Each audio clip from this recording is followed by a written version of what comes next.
Bachelor of Science in Tourism Management. Frances, Feliz.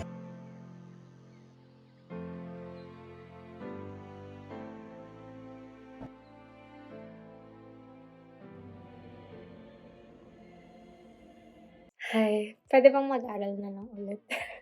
So it's been a year and a few weeks since I graduated from university. I also have no idea how I passed.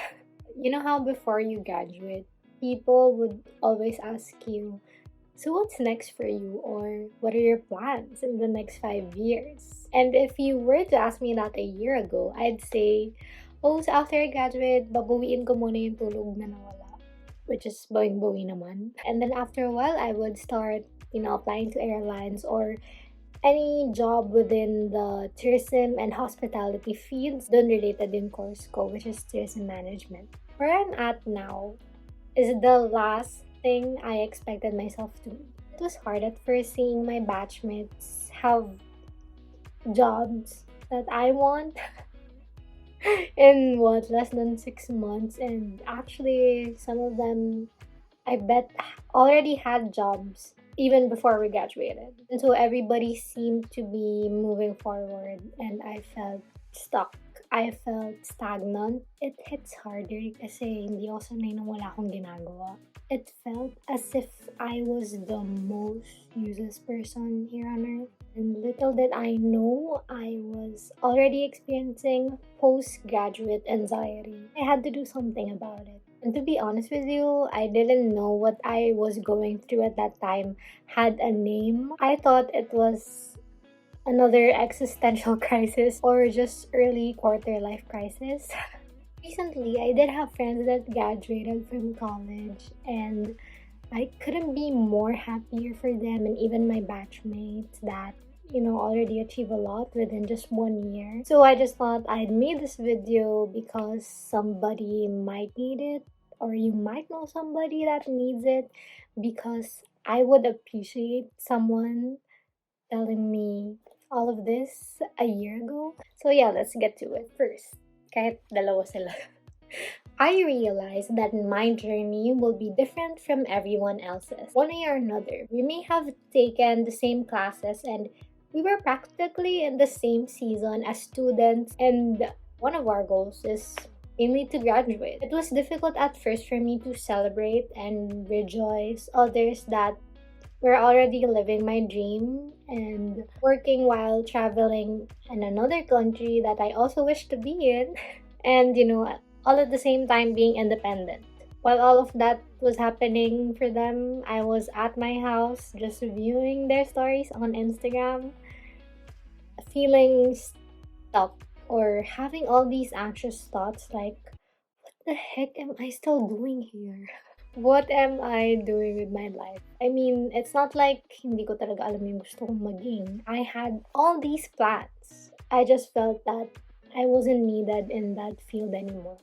And coming from somebody that earned her degree in the middle of a global pandemic didn't exactly made me feel qualified or ready to go out into the real world already, if that makes sense. But I learned the hard way, or maybe I am still learning, that not all my thoughts speak the truth. And not all my feelings are actually facts. I've actually read this in a devotional and it says, just because the thought exists doesn't make it true. Yes, we can and should acknowledge them, but we also have to learn our ability to act on it and decide whether these thoughts are going to make or break you. So anyway, going back, when I realized that my journey will be different or is already different from everyone else's, I decided to focus on and start working or walking for the path that was made for me. Just enjoy the journey and not dwell on the destination so much that it takes a toll on my mental and physical health.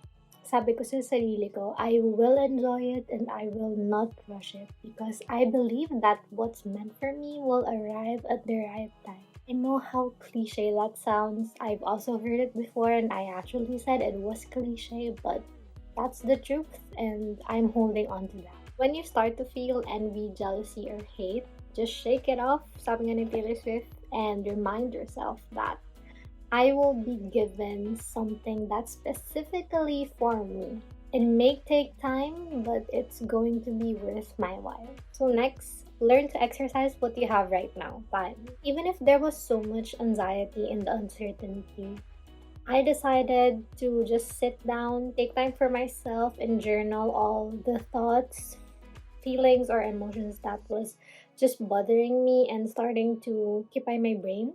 That's when I slowly started to gain clarity, peace, and direction. And if you're 20 something like me, they say our 20s is for figuring stuff out. However, figuring stuff out just doesn't happen overnight. It happens when you actually make time to try, because we will remain stuck if we don't move forward. Even if it's just one step at a time and not according to anyone's schedule except yours. Because when we try, we will learn from our experiences. And when we learn from our experiences, then that's the start of us working our way through where we want ourselves to be. We are slowly starting to change the narrative that was clouding our minds and holding us back in the first place. It's okay if you're not there yet. It's okay to not figure every single thing out. It's okay if you don't have all the answers, and it's okay if not everything makes sense. Now, social media will tell you otherwise, but I hope you don't let comparison or the fear of running out of time actually stop you from trying. So, make use of the time you've been given, try new things, and get to know yourself more. So be gentle with yourself, and as you speak kind words and encouragement to others, I hope you do it to yourself too. Lastly, and it is very important, to overcome postgraduate anxiety, I had to make a bold decision to not let that anxiety or all those thoughts control me and bring out the worst in me. You can decide what your postgraduate life will look like for you. Will it be an opportunity of learning, growing, and finding joy and meaning in the in between? Or will it be you just figuring out your entire future or stressing out on planning every single detail? Now, there's nothing wrong with that, but I hope you don't miss out on what this season is trying to teach you just because you're too busy figuring something that hasn't even happened yet. Now, it's only when I stopped comparing and I removed every expectation I had for myself or what others expect of me that I started to feel lighter like a feather, in the words of Sabrina Carpenter. Kinailangan kong tanggapin na sa journey na to, I might make mistakes or I might fail, and I needed to be okay with that. I could just improve later on. As long as I'm moving, I know that I'm growing. Because at the end of the day, perfection was never the goal. My goal has always been to progress. My postgraduate life came with what seemed like so many changes and abrupt transitions, which I wasn't exactly prepared for. Going through all of that, I was encouraged to seek help from others that experienced the same thing or others that were actually going through the same thing as me. So my friends and family were able to actually help me get past through those feelings. And because of that, I was able to deal with those emotions that led to me dealing with those transitions and just hoping for the best. And of course, we'll have different experiences or ways of dealing and overcoming postgraduate anxiety.